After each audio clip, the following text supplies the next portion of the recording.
Welcome to the Real Estate Jam session. Today we're going to focus on commercial real estate agents. We're going to talk about personal branding, how you can set it up from colors to fonts, to how you should be utilizing your social platforms to drive more revenue. Now I've asked Carrie Bobb to come on today. Carrie, many of you probably already know her. She's been in the business quite a while. She's a phenomenal broker out of San Diego. She's got her own company there. She has a good number of agents. She also has a retail marketing company. And she really knows all the ins and outs that you need to hear today. So make sure you tune in. Now, if you're new to the channel, my name is Joe Killinger. I've been a real estate entrepreneur for 20 some years. I use this platform to really show you what has worked well for me and what I've failed at. So I've got my pluses and minuses, right? And I also ask my guests to come on and talk about what's worked well for them and what they failed at. So there's really a lot of knowledge base here that you can pick up on and hopefully create your path to success, make it go a lot faster than it did ours. And so if you haven't done so, make sure you check out all of our videos and subscribe while you're there, and make sure you like this video.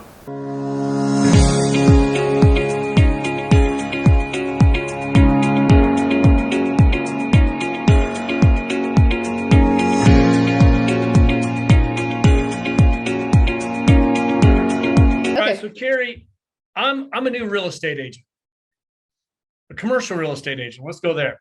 I'm a new commercial real estate agent, and I want to start earning money. I've just shown up at the office. I've got my license. I've got a decent mentor that I'm going to be working with, and I've got a great company.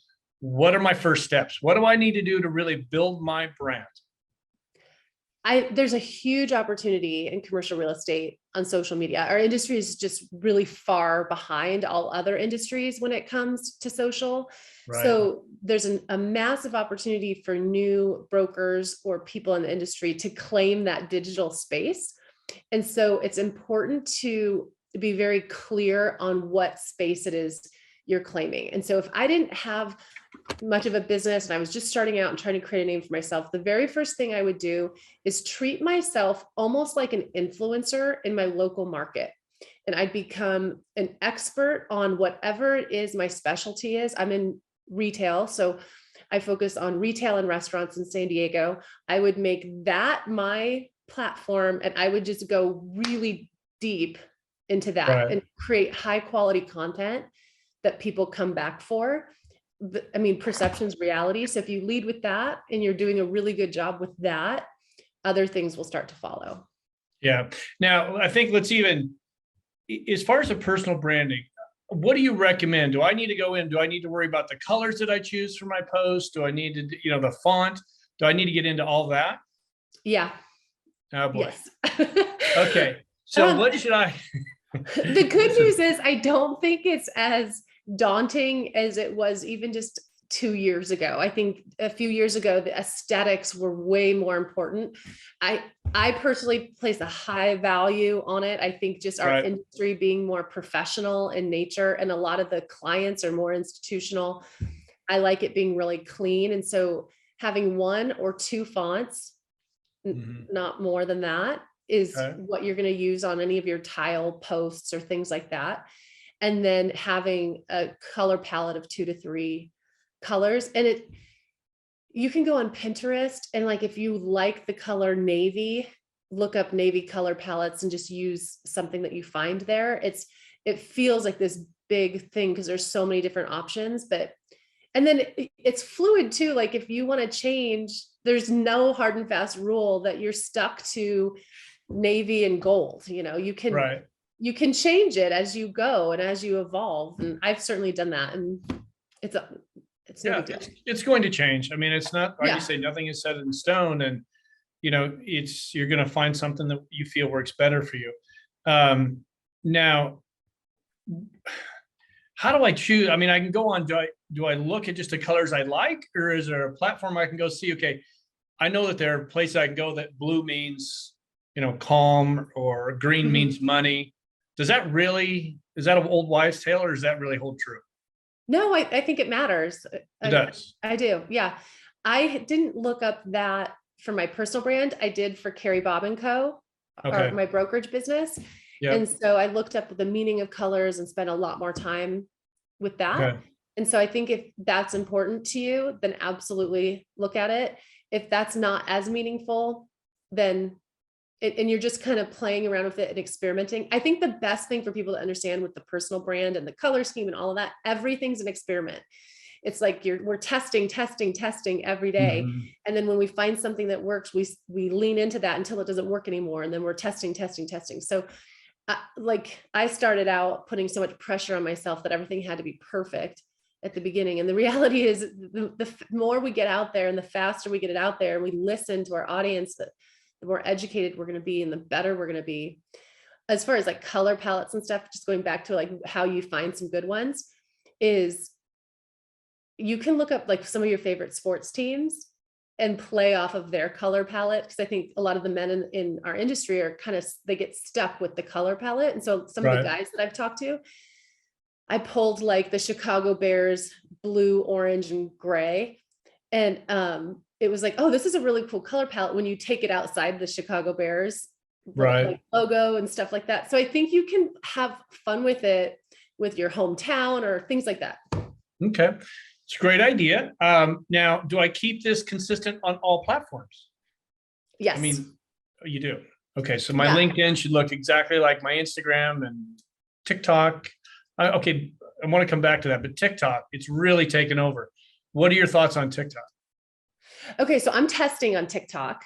Okay. And right now, my theory is that it's not so much about the trending videos with like the trending sounds and the lip syncing and all of that, but it's more about creators who are creating original content with original thought.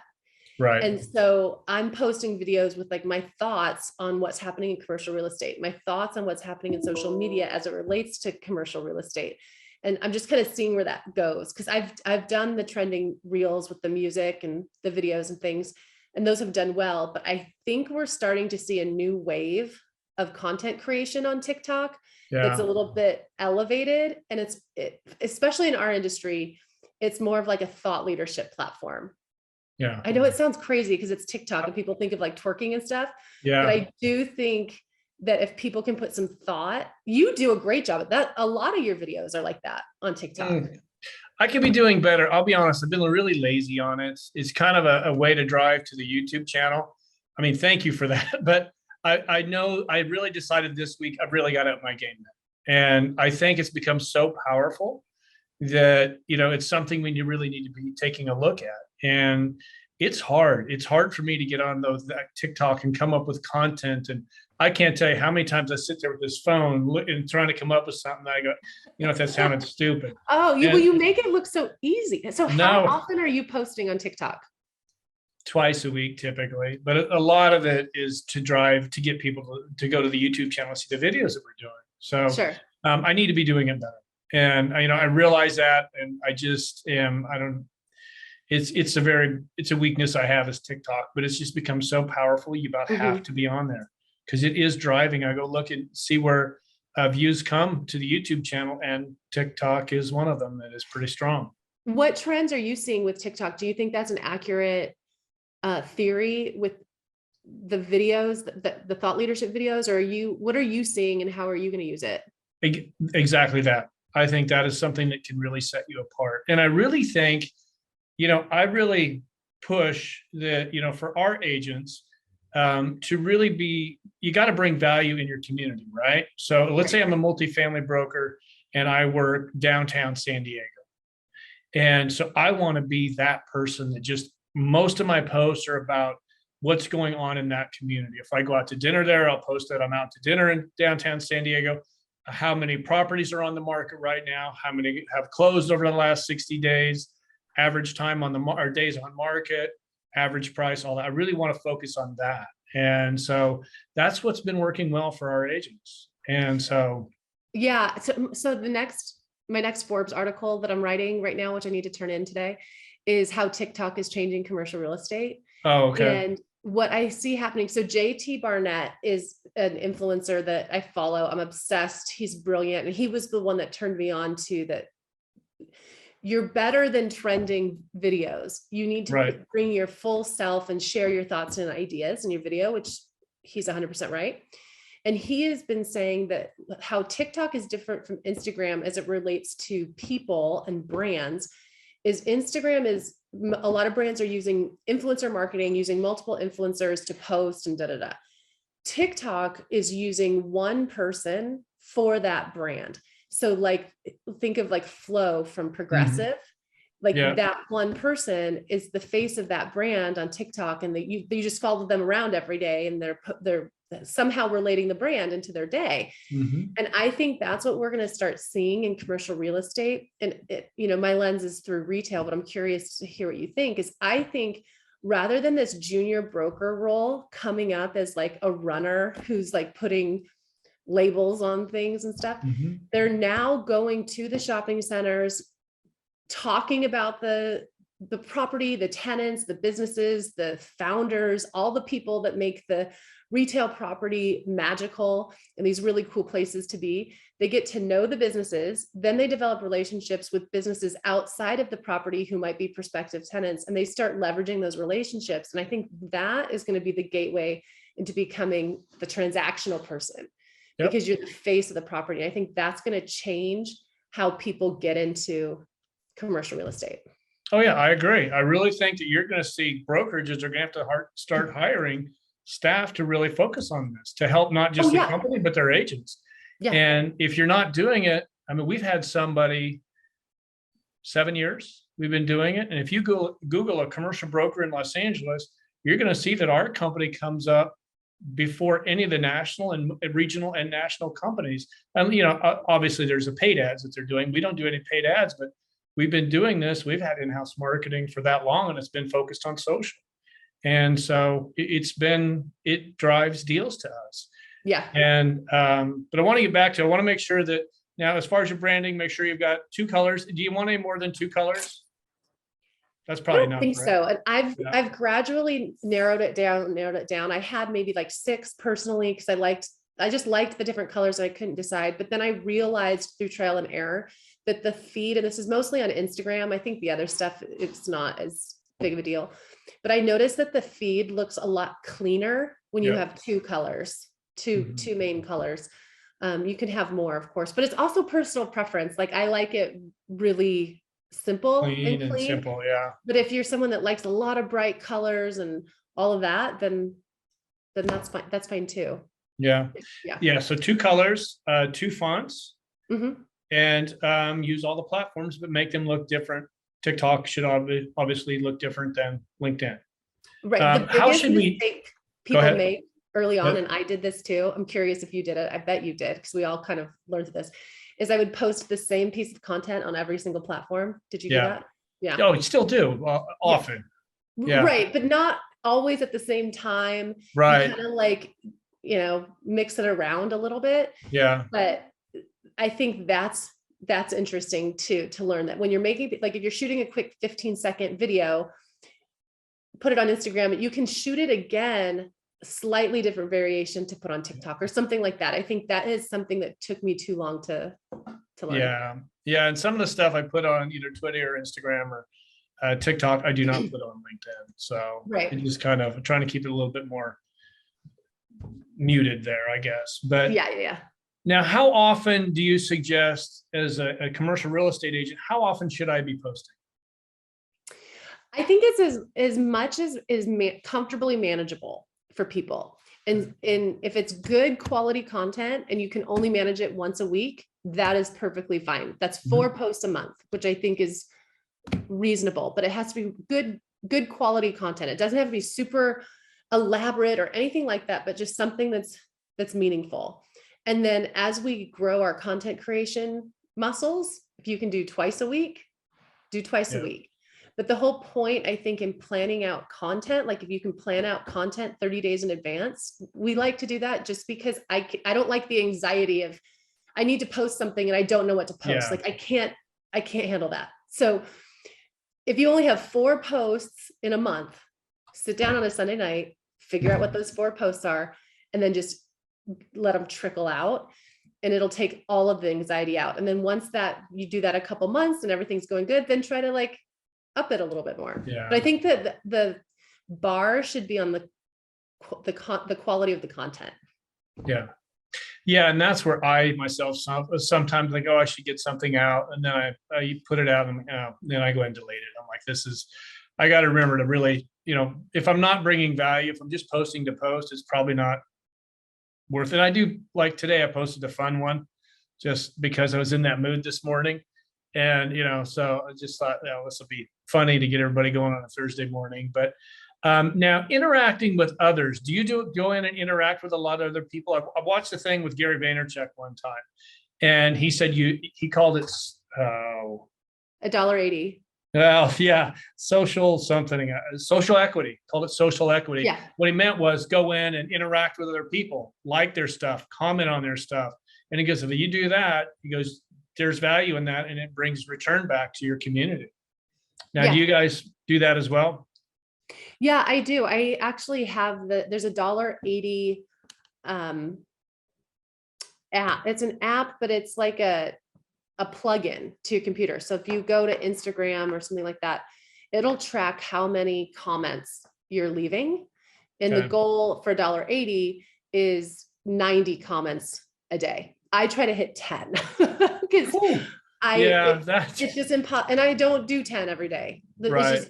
It's just impossible. But I use it just as a metric to be like, okay, I'm outward facing, engaging, because it's so easy for us all to get sucked into just posting. But the secret sauce is really engaging with other people, and that plugin helps you engage with people who aren't necessarily following you, and then you connect with more like-kind accounts and people and companies, and so it's a good exercise to get in the habit of doing, but it's not the easiest. Yeah, it takes discipline. I try and do, like, when I get home and then I'll go to the gym, I come home and I relax. I try and go on and make comments, if it's a beautiful piece of architecture, I make, beautiful, stunning design, and then the fire emoji or hearts or whatever it is. And I can see there's value in that. I will see activity increase on my. There's one rule of thumb for that is you want to leave a comment with at least 4 words. Okay. The algorithm picks up the 4 words. And then a really easy metric to remember, Chelsea Pites talks about this, is 10 across and 10 down. So if you're just looking to do outward facing engagement, comment on 10 people's stories across the top of your feed. Just go to 10 stories and make a comment. And then make 4-word comments on 10 posts that are down your feed. Okay. And you're done. That's great. Now let's say you do one of the emojis, the smiley face. Can you do 4 of those and get away with it? Or does it have to actually be 4 words? I know. I wish. No. Yeah, I didn't. Yeah, I've never. It's really, it's powerful though. It does get that algorithm engaged, and it will drive people. Do you ever just shut off your social? Do you just say, you know what, I'm off, and then you'll come back on and notice that since you've shut it off, it has garnered more followers? That's something I read last night. I'm like, I wonder if that's true. What do you mean shutting it up? You mean just like setting it down? Yeah, completely shutting your, like, use Instagram, for example. You just, because that's what this article was about, was Instagram. They go in, do your likes, make your comments, and then just shut it off. And the algorithm wants you to stay back on there, so it tends to push your. Oh, interesting. Stories. No, I don't know if that's true or not. I've not heard that. I do have limits set on my phone that I have to, like, if I want to go over the hour or whatever, I have to click OK, ignore for today or something like that. Yeah. It's so easy to waste time on it. Oh yeah. That I just want to make sure. Yeah. I don't want to go down that rabbit hole and then lose an hour, Yeah. I think with commercial real estate agents, I think there's a huge opportunity here. If it's done right, it doesn't need to take a lot of time, but you're like, we tell our agents 2 a week, usually like Monday, Thursday, or, whatever day. And, and do video, do reels.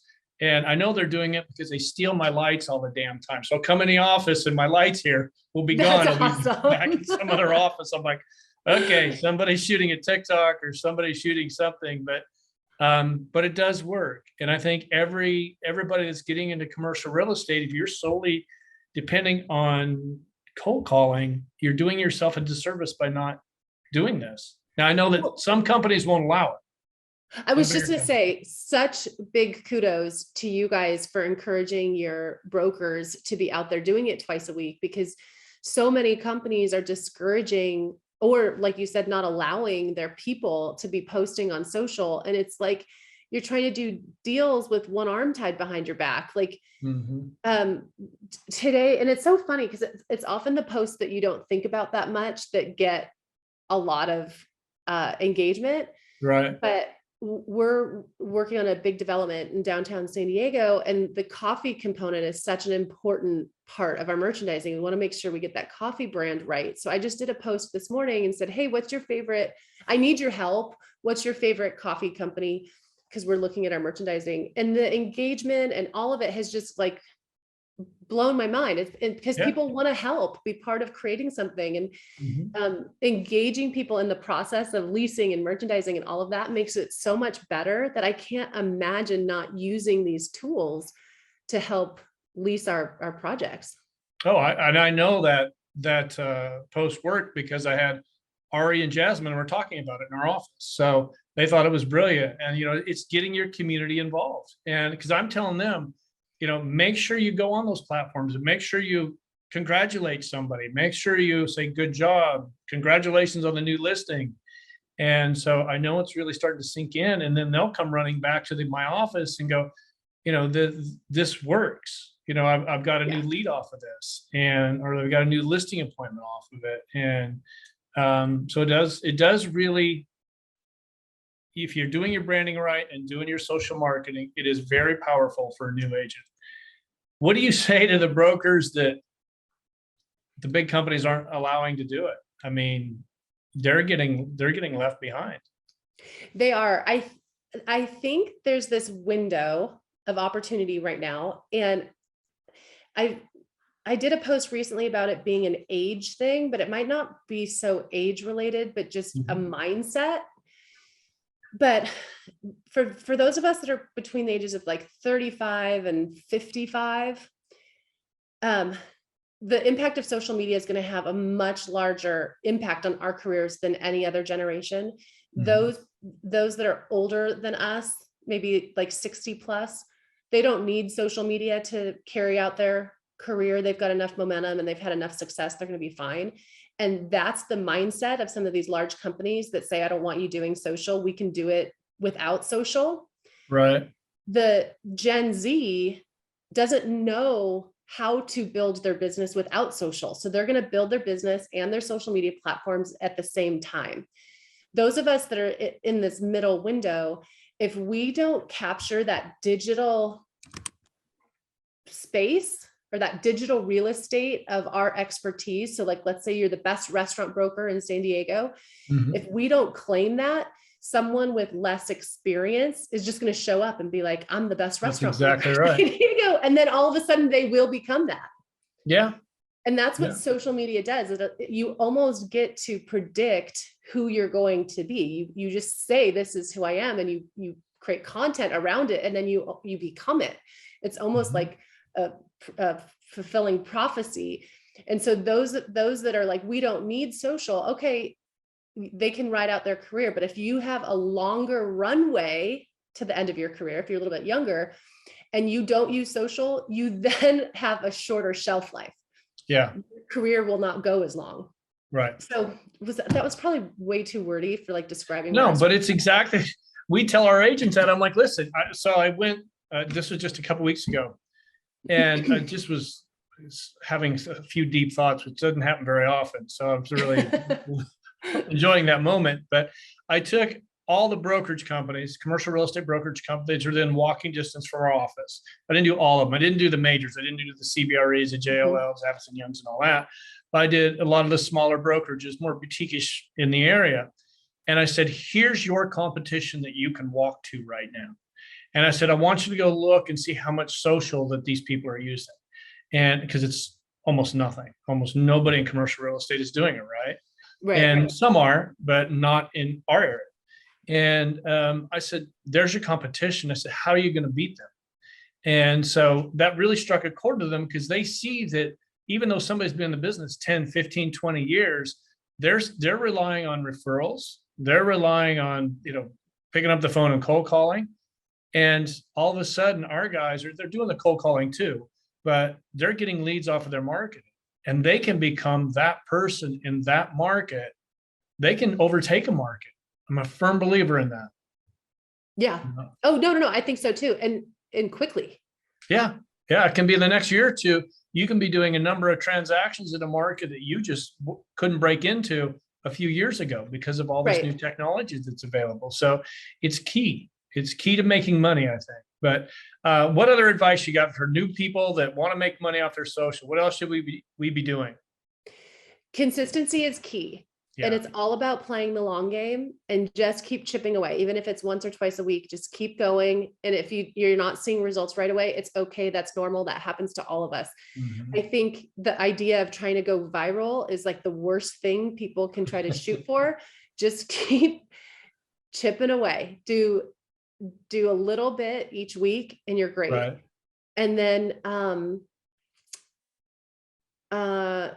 I would create content, become really good at becoming a content creator as well as a broker, and put a wish list of your top 50 brands or businesses or clients and create content around that. Not like sell out posts or promotional posts, but posts that, if they saw it, they would want to work with you in some way.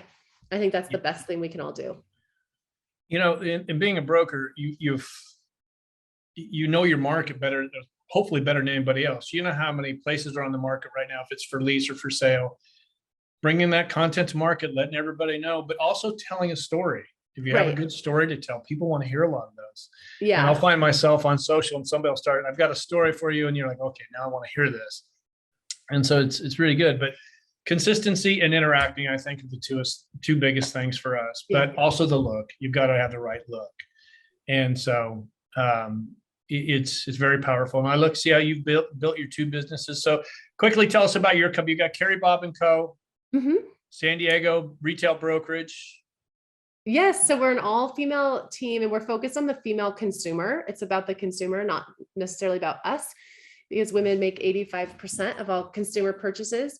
And we specialize in landlord mixed use development, and we consider ourselves placemakers, and we use retail leasing and retail brands to create that environment and sense of place and ultimately add value vertically.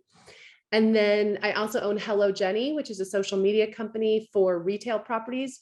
We're the only social media company in the country that does social for only retail properties. And so we work all over the country and run a bunch of handles and have a great time. It's nuts, but great space to be. What are you seeing in retail right now? You guys must just really be getting going, right? Starting to blow up. Yeah, what really was eye-opening at Hello Jenny with the social for retail properties is just how valuable the content creation piece is.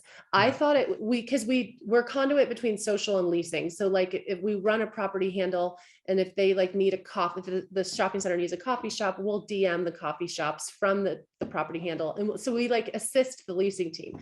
I thought that was our biggest value proposition.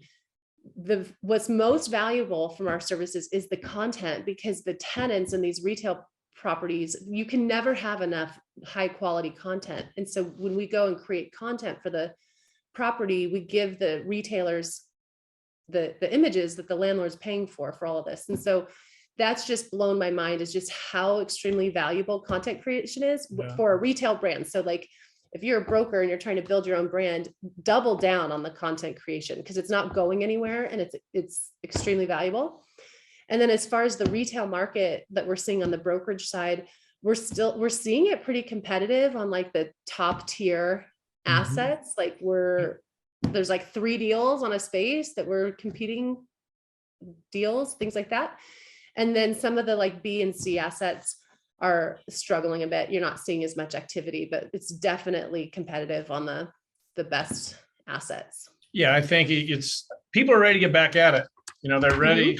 We're seeing the same thing here in Los Angeles. There's still the hiring issue, but people are dying to get back at it. We've got restaurant deals that we're writing LOIs on today. So people are ready to get back at it. But well, Carrie, thank you very much for coming on the show today. It was, I think we learned a lot. And I know that our agents will be definitely tuning in and watching this. And if anybody wants to get a hold of Carrie, I'm going to put all of her contact information down below. So Carrie, thank you very much. Joe, you are the best. I love chatting with you. Thank you so much for having me. You bet. And if you're watching right now, make sure you check it out. We do this every Tuesday and Thursday. We put out these at 2 p.m. PST. Check them out. Subscribe if you can.